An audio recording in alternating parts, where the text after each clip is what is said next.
On the show today, Nigeria's Minister for Transportation, Rotimi Amaechi, joins me as we discuss railways, aviation, 2019 elections, and more. As always, you can join the conversation with the hashtag Beyond Markets. You can also follow my Twitter handle too, at Esther Ubodaga.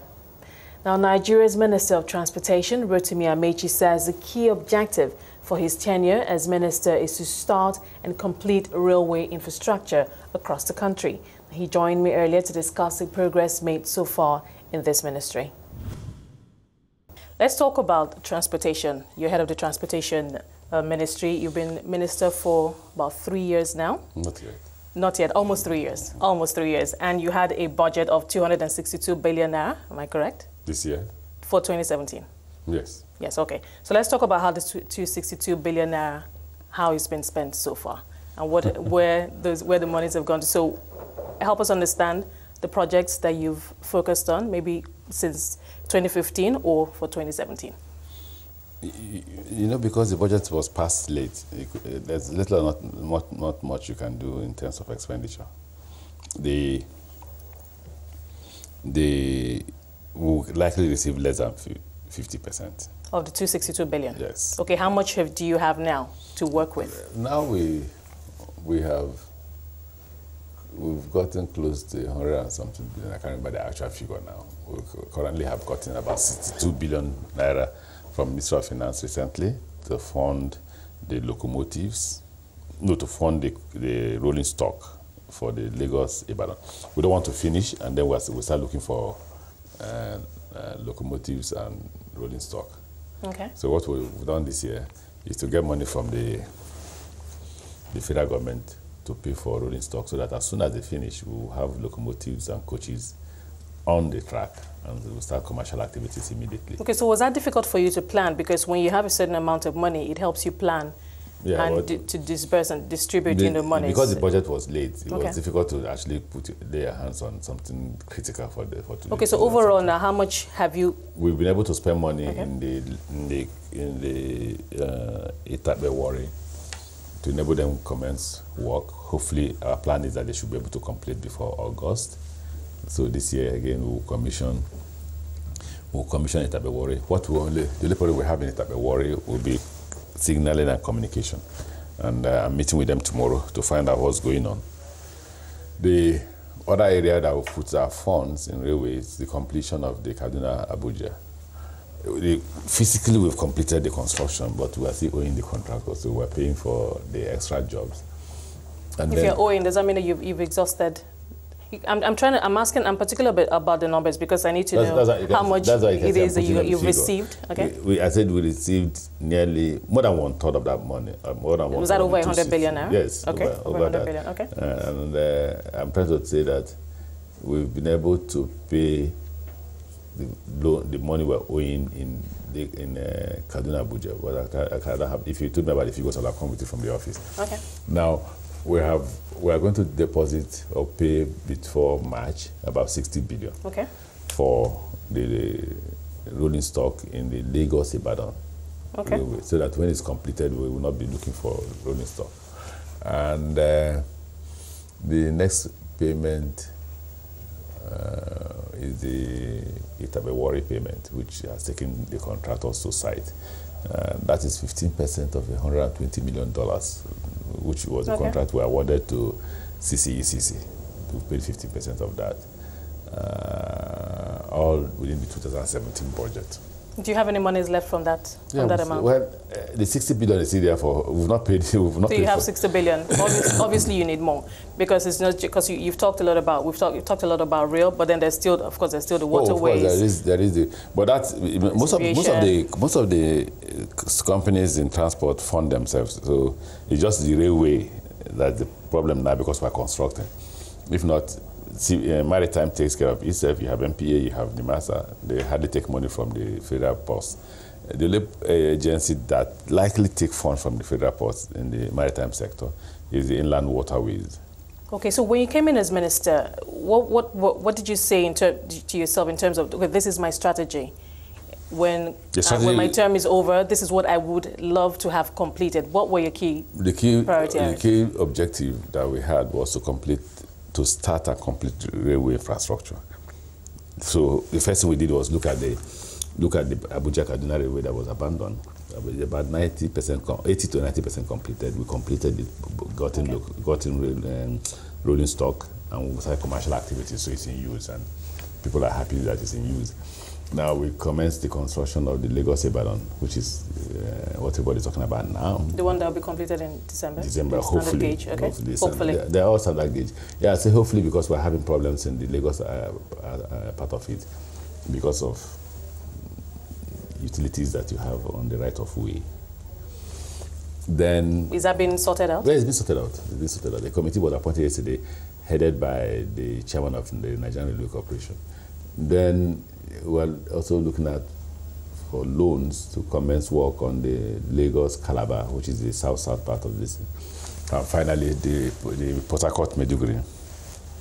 By the time we are... When you say loans, does that mean you're seeking to go borrow money? Of course. To fund it? Of course. Where are you going to get that kind of money? Where are you looking at to borrow from? China. We're looking at two sources of funding from China. One is the Chinese Exim Bank, the China Exim Bank, and the other is the commercial banks in China. Have you reached out to them? We have. Of course, you have applied. It's not you and I question and answer series. It's a process. No, because we're talking about the project. There's no money. That's the responsibility. Okay, so where are we in the process? No, I wouldn't know that. That's the responsibility of Minister of Finance. Oh, okay. But what is being communicated to you as minister? Well, it's just to comply with the necessary documentations. That's what we're trying to do now.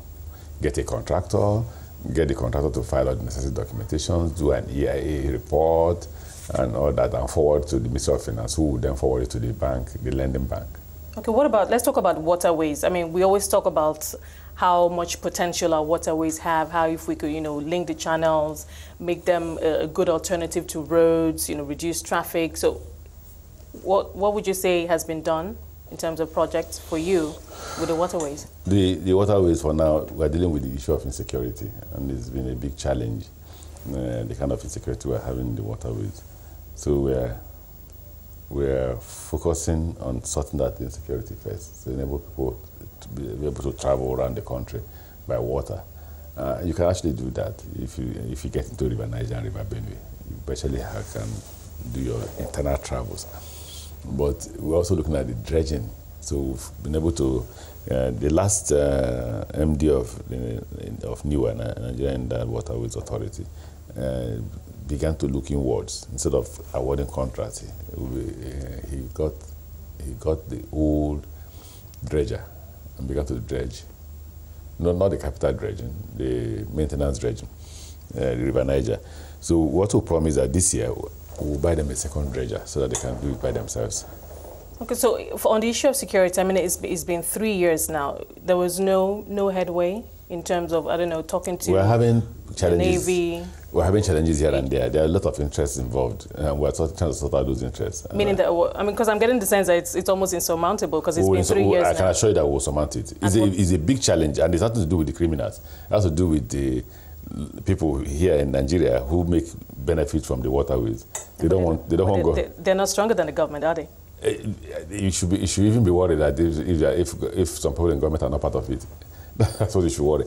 But it's a big interest, and it's not a thing you just wake up in one morning and wipe it out, but we'll try.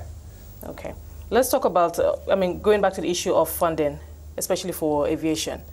A lot has been said about our airports. I know that a lot of work has been done, and I know that the private sector government has reached out to the private sector. There's been talk about concessioning to allow the private sector to come in and run. But what would you say has been the biggest achievement so far for aviation?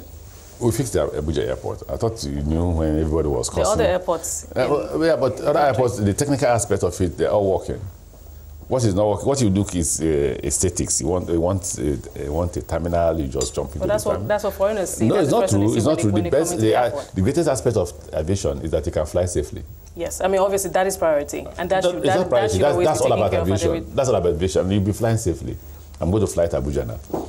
That's the most critical. There's nothing else you can do about aviation. The rest is okay. I walked out of this terminal. It's so beautiful. There are shops and because there's also the tourism aspect of it. That's why there's so much focus on it. You want to do tourism after you have died. Yes. Oh, you want to die? My point is, when you take care of security, which is a must. It's not security. It's a must. It's not security. Safety, safety. rather. Safety, which is a must. So that has been taken care of, should be taken care of every second, because we cannot afford for any plane to drop from the sky or anybody to drop the ball, as it were. But then, like I said, I thought you praised us that nobody has dropped off since we came. Well, I would imagine that would be a priority for the government, and the government would not want to be responsible for any debt. Yes, so that is in the bag already. So let's talk about the offshoots that come from from that. Tourism. People come into your airport. That's the first. I mean, they're glad that they've flown safe and that they've arrived safely. Okay, but then they're looking at the airport and saying, "Do I want to come back through this airport again, or do I want to fly through Ghana or another country instead?" I guess it's a business channel. I guess it's a business channel. Well, we are a business channel. And I guess that you should know that airports are not built by fun. It's built by economic requirements. So what propels an airport, the kind of terminal you build, is how much business that you get out of the airport. So I don't just wake up now. That's what happened when Nigeria had money. They built 22 airports. And more governors are building airports that we don't need. So I wake up this morning and I say, my name is Rotimi Amaechi, Minister for Transport. Come and build an airport in Rotimi Amaechi village. I would imagine it's the other way around, because when people know that there is they have access, there's an airport for them to fly through, and that there's potential business, they will come. As you know, the saying goes, if you build it, they will come. That's not true. I mean, look at countries like Singapore, look at countries like even Germany. That's not true. The volume of trade in Singapore is huge. It's like... But there's room to grow. That's my point. How? We're not going to be static. There's room to grow. As it grows, that's when you begin to expand. You build the infrastructure after the business. No, not the infrastructure. We already have infrastructure for flying. What are you talking about is terminal. What you're talking about is where people go to sit down, rest, buy. That's part of airport infrastructure. Well, it is part of the airport infrastructure, but you can actually, just like the kind of train we can build the kind of train that I wanted to build in Bekuta before. Just where you get to the station, just a roof, you hop into the train and you move. You can, but if you want to show how wealthy you are, you begin to look at the expansion. I'm not saying you shouldn't expand the terminal. I'm saying that you must know that what drives such a terminal is the economic viability of that airport. You can't go to, I don't want to call any specific airport, so I don't say I'm talking about, but you can't go, Port Harcourt won't be the right airport to use, because Port Harcourt is a bit economically viable. But you can't go to a state where only the governor flies in, and you go to build a mansion there. But if you go to, let me take Gombe, for instance, and the business activities around Gombe attracts a world-class terminal, you build it. That was Rotimi Amaechi, Nigeria's Minister of Transportation. As we continue our discussion, still with me is Rotimi Amaechi, Nigeria's Minister of Transportation. So we're going to go a bit into politics, but let's just round up on transportation. What would you say has been your biggest achievement so far in the 3 years that you've been minister? Our focus on railway. We've been able to deliver the Abuja-Kaduna rail line and put to use to the fact that passengers are conveyed on a daily basis. We started with 1 locomotive. Now we're doing 3 locomotives with 1 standing by. Okay, and then we'll commence work on the Lagos-Ibadan. We hope that before the end of the year, we should commence work on the Port Harcourt-Maiduguri and Lagos-Calabar. So, but you're hopeful for funding? Yeah, that's the problem. Funding will come. But what is the bigger picture? Because I know that, I mean, it's the desire of President Buhari to see the entire country connected by rail. What is the bigger picture? That's the bigger picture. The bigger picture is that we should try and touch all state capitals. And so if you look at the design for the Port Harcourt-Maiduguri, we're going to start off from Port Harcourt to Aba, to Owerri, right, to Umuahia. Is there a timeline for all of this? Where's the money? You have to. The timeline will be determined by the amount of money that you have. So okay. So we're going to go from Umuahia to Enugu to Awka to Abakaliki to Makurdi to Jos, or Lafia to Jos, Bauchi, Gombe, Yola, Damaturu, and then to Maiduguri. Okay. Now, if you were to assess, because we're going into a political year, we're already in a political year, if you were to assess your performance as transport minister, how would you assess your performance so far? There's a saying in my village that you don't give yourself a the dancer doesn't see his back at all. He's still the spectator. So how will you assess me? And I want an honest I asked you answer. first. No, I'm the moderator. I cannot take that position. I've responded by telling you that I cannot assess myself because I'm the person who is at the center stage. But you as a Nigerian, forget the fact that you are listening. I wish I could maybe off camera we can do that. Okay. So let's move on to politics now. We're going into an election year, and of course there's a lot of talk in the political arena, as it were, on the APC, your strategy to come back again in 2019. And I know that you're also the campaign director for, is it for the president or for the APC, for the party itself? Both the party and the government. And the government, okay. So I say they've not spoken yet, so don't put words in my mouth. Okay, so what is your, because I know a lot of people are eager to know this, what is your strategy for 2019 to return the president in 2019? Do you read books on war? Have you read any book before on war? Maybe one or two. Did they tell the strategy in the books? No, you don't have to go. Well, it's your prerogative. There's a saying in my village. Okay, this is a path we are going. We are going down. to no path. There's a saying in my village that when the mouth goes to war first, by the time the leg comes, they will just catch the legs. But there is a plan, obviously. Of course, if you don't plan, you will lose. Okay, so where I'm going to is when I say there is a plan, I mean that there is the plan to return the president for a second term. That's what I mean. Why not? If you're the campaign director, why not wait? I didn't say I'm the campaign director. Wait for the president to tell if he's running or not.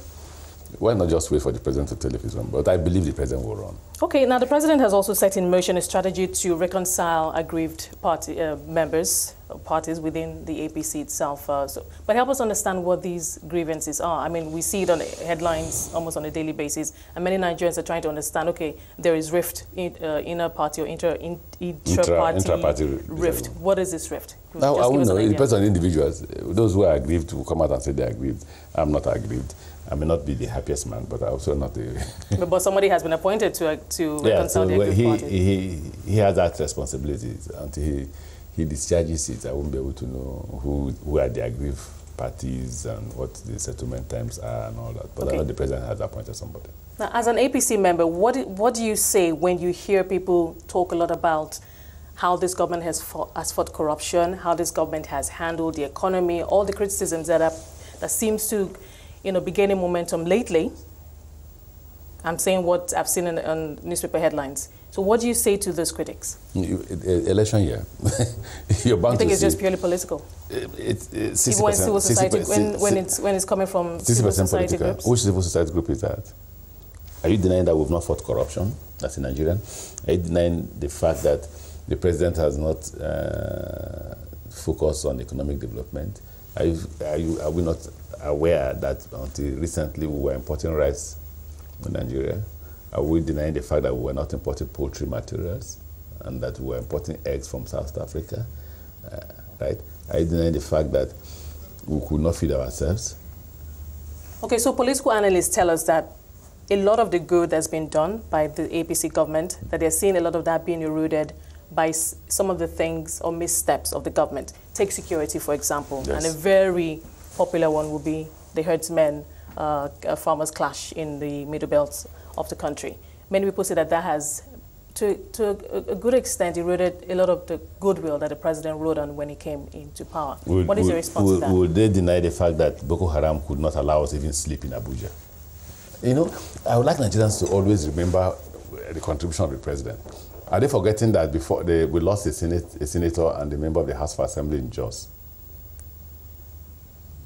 We shouldn't forget. We shouldn't forget. Are they denying the fact that we were attacked in Nyanya? We were attacked in Kano. Are we being attacked again? The answer is no. Are we perfect? No. Okay, so that is Boko Haram. I'm talking about the it doesn't matter. Insecurity is insecurity, whether it's Boko Haram or herdsmen. Are we happy about the herdsmen? The answer is no. Is the president addressing it? The answer is yes. The president had a meeting yesterday with the Security Council and gave out an instruction. And by the way, it is important that everybody realize that the president is not a man who just sleeps and ignores Nigeria. What you like is what he did yesterday. But do you think that there is a big, because it seems as if that's what you're communicating, that there could be a big perception problem right now? Yeah, because the president himself has said it, that people think he sits in an air-conditioned office and then, and the whole country is going to Yeah, but that's the point I'm making. The point I'm making is that what we like to see is demonstration. The president wakes up in the morning, comes to sit before the television and say, I have directed the IG of police. That's what happened yesterday. Are you assuming that the president will just hear that 73% died in Benue and he'll say, oh, wonderful idea, good Nigerians, they should continue to die? But do you agree that there could be yes, but I also want Nigerians to... and do you know that perception is quite rife out there and it could also be a big problem for the 2019 elections? It is. I'm not saying it could be. It's a big problem. But the earlier Nigerians realize that this is political. I'm not saying people didn't die. I'm not saying that it is right for people to die. I'm saying that once we discovered that action had taken place, the president reacted. The president didn't just go to his bedroom and say, oh, 73% are dead, I'm happy. There was a response. But you see, what the opposition would like to sell is ineptitude. Oh, we did not respond. In fact, some say the president could have flown to Benue to cry so that he's sympathetic to the family. But the president directed immediately that the police IG should move to Benue. Police should take over that area and ensure that people are prosecuted. And ensure that anybody who is carrying guns illegally be prosecuted too, whether herdsmen or farmers, anybody. Do you think it would have helped? I'm just asking, do you think it would have helped? Because this is a debate in the political, even the general discourse, that perhaps it would have helped if the president had gone there physically to Benue State himself? You're a Nigerian. I don't know what help you think that would have achieved. Maybe showing a human face. You think the president is an animal? I'm just saying, because that is what, because I spoke to the Commissioner of Benue Commissioner for Information of Benue a few days ago, and he was quite sad that the president didn't come physically. To do what? So if he's saying that means he's communicating the sentiment of the government. Tell me what the president would do. Come to Benue State, go around the states and be waving hand at the point we are mourning, at the point we lost 73 lives. Not waving hands. Okay, so tell me what he would do. Consoling the governor himself. Okay, so condoling the governor. Consoling the governor. Okay, so look at the governor as a child. Oh, baby, suckle my breast. Sorry for this. That's absolute rubbish. What is critical is this should not happen again. Who has this beat? Whose responsibility is to keep people alive? Because to keep people alive, the president's responsibility is to protect lives and properties. And when people died in Benue, the life in Benue is not different from the life in Zamfara. It's not different from the life in Port Harcourt. And it is important that, as the president saw it as important, it's important he addressed it, and he did. At that same period, nearly the same period, 23 persons were killed in Port Harcourt. I don't know if he forgot. You know, when you say that he did, he's addressing it. I spoke to the Commissioner for Information just a few days ago, and he said, look, Esther, as I speak to you, the killings are going on, not just in Benue, Taraba, it's not just even in the Middle Belt. Oh, you think that... And he said, no, I'm confining to the herdsman, farmer, or the killer herdsman, as they've been called now. Whatever name you call it, the ones that they killed in Port Harcourt are still there. It's like what somebody said the other day. The governor of Rivers State left Rivers State to donate 200 million naira in Benue and did not donate to the 23 persons that died in his own government. So you think this is all just political? Is that what you're saying? No, I'm not saying that. If you say that you'll be reducing people's lives to just a ping-pong affair, I'm saying that beyond that, it's been addressed. Don't politicize. Okay, when you say it's been addressed, what is it that's been done? What's the solution that the government is? People were arrested. Okay. People were detained. People were charged to court. Police IG was directed to move to Benue. Did he move? He did. Of course he did. Who is he to disobey the president? He did move. He was asked to send troops down. Troops were sent down. The soldiers were asked to go. The president is serious about people's lives. That's that's the fundamental responsibility the president has. To protect lives and property. But I'm saying don't politicize, don't use people to win election. So you think that this is, overall it's still being politicized? They're politicizing it. What the president is doing is, okay, here are lives that have been lost. Okay, you say, why didn't you go? So he'll go to Port Harcourt, because we lost 23 persons in a day. As I'm talking to you, people are still dying in Port Harcourt. I hope you've not forgotten that. No, I would imagine people are dying in other states too. So if people are dying, so you ask yourself the question, what are the responsibilities of the governor? Those who left their states to Benue State, what were their responsibilities? I was governor, I hope you don't forget that. And I faced this kind of challenges. And I sorted it out. What would the federal government do for you?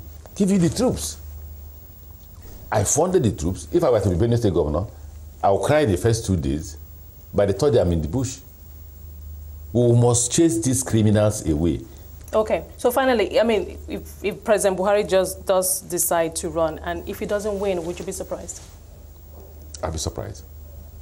Okay, Honorable Minister. Why are you implying that you won't vote for us? I'm just asking a question. Thank you so much for your time today. It's been a pleasure having you on Beyond Markets. My pleasure. That was Rotimi Amaechi, Nigeria's Minister of Transportation.